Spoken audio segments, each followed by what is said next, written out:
Hello दोस्तों, हमारे YouTube channel पर आपका स्वागत है। मैं सौरभ कुमार सिंह। आज जिस विषय को लेकर, जिस खास मुद्दे को लेकर आए हैं, वो मुद्दा आप भी जानते हैं। वो मुद्दा है बिहार कर्मचारी चयन आयोग की सचिवालय सहायक की जो परीक्षा, जो बीते 23 दिसंबर और 24 दिसंबर को राज्य के विभिन्न जिलों में आयोजित हुई और पेपर लीक हुआ। पेपर लीक के बाद लगातार छात्र अभ्यर्थी सड़क पर थे और जिस प्रकार के बातें सामने आ रही है, काफी विरोधाभास है। इस बात का खंडन मैं इसलिए कर रहा हूँ क्योंकि जो बातें तथ्य निकल कर आ रही है वो यही कि छात्रों और अभ्यर्थियों को गुमराह किया जा रहा है। मैं आपको बता दूं कि सबसे पहले मैं एक चीज कहना चाहता हूं कि कल जो ट्विटर आंदोलन था उसमें 1 लाख से ज्यादा ट्वीट हुए। निश्चित रूप से छात्र और अभ्यर्थी अभी एकजुट है। 9 लाख अभ्यर्थियों के सवाल पर, 9 लाख अभ्यर्थियों की जिंदगी पर, 9 लाख अभ्यर्थियों ने अपने जो बातें कही है सरकार और आयोग तक ट्विटर कैंपेनिंग के माध्यम से, निश्चित रूप से उनकी एक आशा है, उनकी एक मांग है कि एक पाली की परीक्षा तो रद्द हुई परंतु 2 अतिरिक्त पाली की परीक्षा रद्द होनी चाहिए। निश्चित रूप से उनकी मांग और हम लोगों की मांग निश्चित रूप से जायज है। अभी जो एक बात सामने आ रही है वो ये कि कल एक छात्र नेता, तथाकथित छात्र नेता, अपने आप को छात्रों का मसीहा कहते हैं ना, तो उन्होंने एक बात कही कि छात्रों को गुमराह किया जा रहा है कोर्ट केस के नाम पर। एक बात आप बताइए, आप पूरे आंदोलन के दौरान आप आंदोलन के तह में जाइए और आंदोलन की सारी रणनीतियों पर आप चर्चा कीजिए ना, तो आपको पता होगा कि खुद अपने अंदर एक झांकने की जरूरत है कि छात्रों को गुमराह कौन कर रहा है, छात्रों के साथ फर्जीवाड़ा कौन किया, किसने किया। आप एक चीज को स्पष्ट जान लीजिए कि 4 जनवरी को जो महाआंदोलन था, जब सैकड़ों छात्रों पर, हजारों छात्रों, हमारे विद्यार्थी भाइयों पर जब लाठियां चली, तो उस वक्त आप कहाँ थे, कहाँ चले गए थे आप। और आज आप बयान दे रहे हैं जब गांधी मैदान में, उसी दिन गांधी मैदान में हजारों छात्र आपका इंतजार करते रहे कि अब आएंगे, छात्रों से बात करेंगे, आगे की रणनीति पर चर्चा करेंगे, आखिर किस प्रकार से आगे की बात होगी। क्योंकि एक शिफ्ट की पाली की परीक्षा तो रद्द की गई परंतु अभी भी 2 पाली की जो परीक्षा है उसको रद्द कराने के लिए लेकर लगातार छात्र और अभ्यर्थी आंदोलन कर रहे हैं। तब आप आए नहीं वहां पर और उसके बाद आप बता रहे हैं कि उसके बाद आपको तबियत खराब का बहाना बनाकर, हो सके तबियत आपका खराब हो, आप स्वस्थ हो जाए, आप अच्छे हो जाए, उसके बाद आप चले गए, बाहर चले गए, पटना छोड़ दिए। लगातार छात्रों के लिए आपने कुछ कहा नहीं, कुछ बोला नहीं कि आखिर करना क्या है। निश्चित रूप से छात्र को आपने बीच मझदार में छोड़ दिया। जिस प्रकार की समस्या थी, क्या समस्या भी खत्म हो गई क्या? एक बात बताइए, अभी 2 अतिरिक्त पाली की परीक्षा रद्द कराने को लेकर जिस प्रकार की बातें हैं, क्या वो खत्म हो गई? छात्रों की डिमांड पूरी हो गई सरकार और आयोग से? बिल्कुल नहीं। अभी मांग बिल्कुल जायज है और मांग के लिए सारे छात्र अभ्यर्थी एकजुट हैं। अभी जो बातें हो रही थी, लगातार इंतजार करते रहे कि आपका बयान आएगा, आप एकजुट होइएगा। आप आए नहीं, लोगों को एकजुट नहीं किया और लगातार आप बयान दे रहे हैं कि क्या होगा। सारे छात्र अभ्यर्थी इंतजार करते रहे 15 दिनों तक कि कुछ होगा। आपको इस आंदोलन से मतलब ही नहीं है, ऐसा प्रतीत हुआ कि कोई मतलब ही नहीं है। लगातार छात्र अभ्यर्थी इंतजार में रहे, उसके बाद लोगों ने तय किया कि एक आंदोलन होगा। आंदोलन अभी समाप्त नहीं हुआ क्योंकि छात्रों की जो डिमांड है वो पूरी नहीं हुई है। तब जाकर 15 दिनों के बाद, तब जाकर 21 को एक आम सभा बुलाई गई राजेंद्र नगर में आम सभा बुलाई गई, एक बैठक हुई। बैठक के माध्यम से लोग ये निर्णय लिए कि आगे की रणनीति यही होगी कि 23 को हम लोग ज्ञापन सौंपेंगे। यानी 23 को बीएसएससी ऑफिस जाकर एक ज्ञापन सौंपा गया।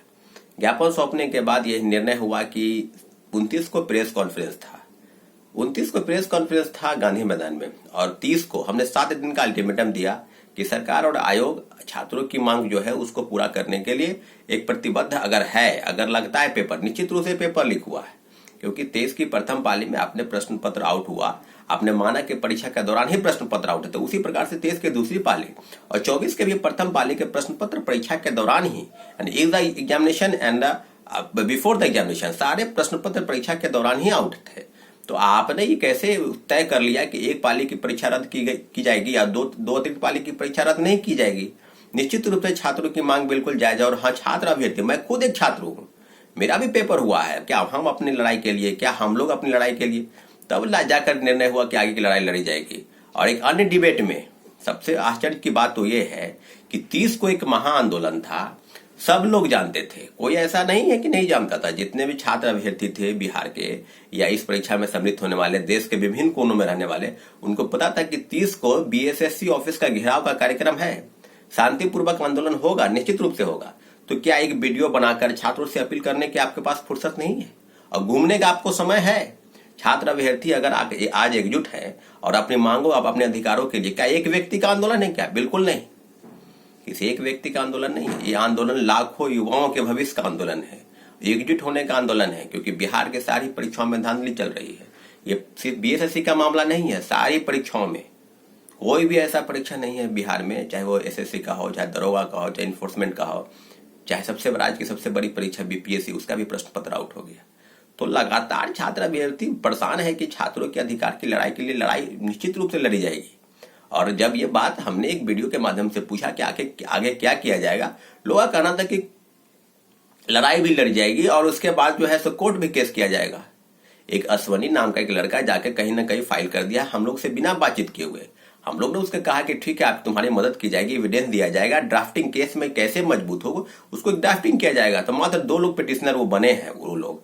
तो हम लोग उससे बातचीत किए हैं, हम लोग ड्राफ्टिंग देख लेते हैं, ड्राफ्टिंग किस प्रकार का है। अगर ड्राफ्टिंग सही नहीं होगा तो हम लोग खुद हमारे साथी जो कमेटी के लोग हैं, चाहे आशीष जी हो, चाहे डीके सर हो, सत्यम जी हो, संगम हो, तमाम लोग हों, चाहे विकास जी हो, स्मृति जी हो, सब लोगों का एक निर्णय होगा और बैठक होगी।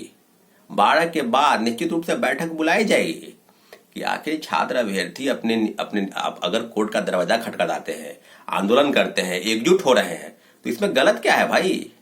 कोई गलत नहीं है। और उल्टे आप छात्रों को बता रहे हैं कि बहरूपिया, छात्र नेताओं को बहरूपिया बता रहे हैं कि बहरूपिया है, सावधान हो जाइए, सतर्क तो आपसे होने की जरूरत है।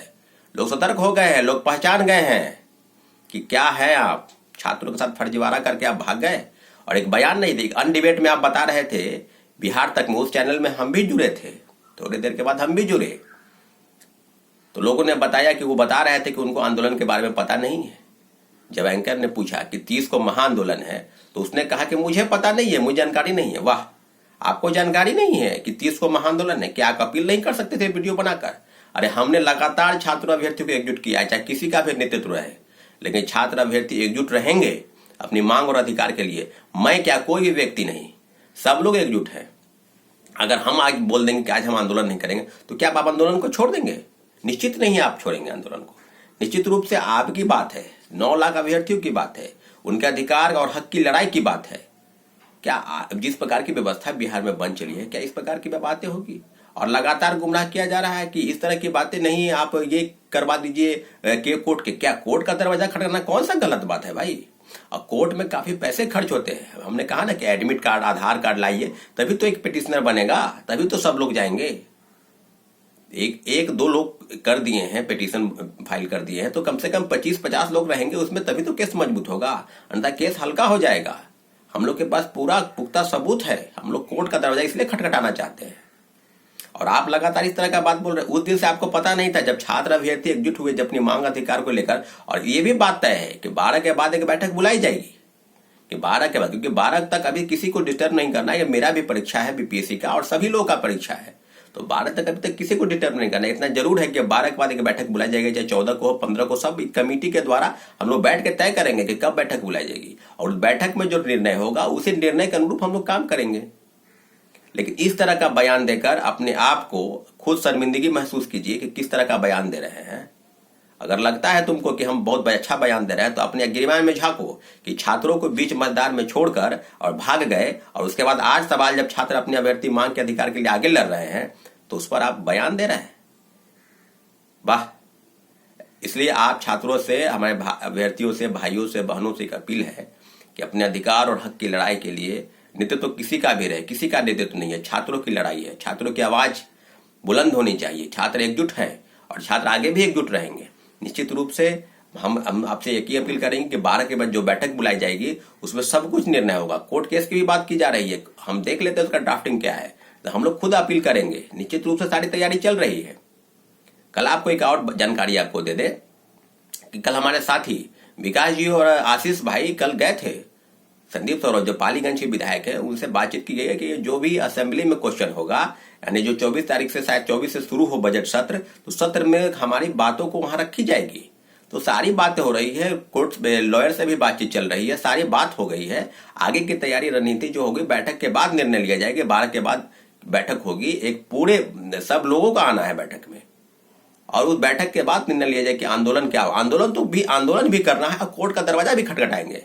निश्चित रूप से, लेकिन गुमराह नहीं होना है कि एक बयान कोई दे दे, अपने आप को सबसे बड़ा छात्रों का मसीहा समझने लगे, तो ये उसकी सबसे बड़ी भूल है। छात्रों का कोई मसीहा नहीं है। छात्र अपने अधिकार और हक की लड़ाई के लिए बिल्कुल आगे लड़ेंगे।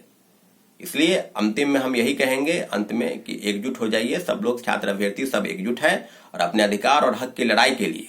अगर किसी को लगता है कि छात्रों को गुमराह किया जा रहा है तो आप बोले ना जी, वो स्वयं घोषणा कर दे कि 12 के बाद हम आएंगे और आंदोलन को लीड करेंगे। मैं स्वयं मैं हट जाऊंगा, आप लोग कहेंगे मैं हट जाऊंगा, लेकिन नेतृत्व वो करे। लेकिन छात्रों के नाम पर आप 1 महीना के बाद आप बयान दे रहे हैं कि छात्रों को गुमराह किया जा रहा है। क्या छात्रों को कौन गुमराह? छात्र बिल्कुल, छात्र अपने मांग अधिकार के लिए बिल्कुल एकजुट है और लगातार एकजुट रहेंगे। क्यों नहीं रहेंगे? क्योंकि उनके अधिकार, परीक्षा, आप 2 अतिरिक्त पाली की जो परीक्षा मांग है, एक बात बताइए कि 30 को जो आंदोलन हुआ और उसी के अगले दिन जो है नोटिस आ गया कि 5 मार्च को हम जो है पहली पाली की परीक्षा जो रद्द किए हैं उसकी परीक्षा लेने जा रहे हैं। तो इस तरह की आप 5 तारीख का जो परीक्षा है उसको स्टे कराने के लिए क्या हम लोग कोर्ट का दरवाजा खटखटाएं? इसमें कौन सी गलत बात है? लोगों का सहायता नहीं लिया जाएगा? आपको पता है कि कोर्ट में कितना पैसा खर्च होता है। तो लोगों को एकजुट किया जा रहा है।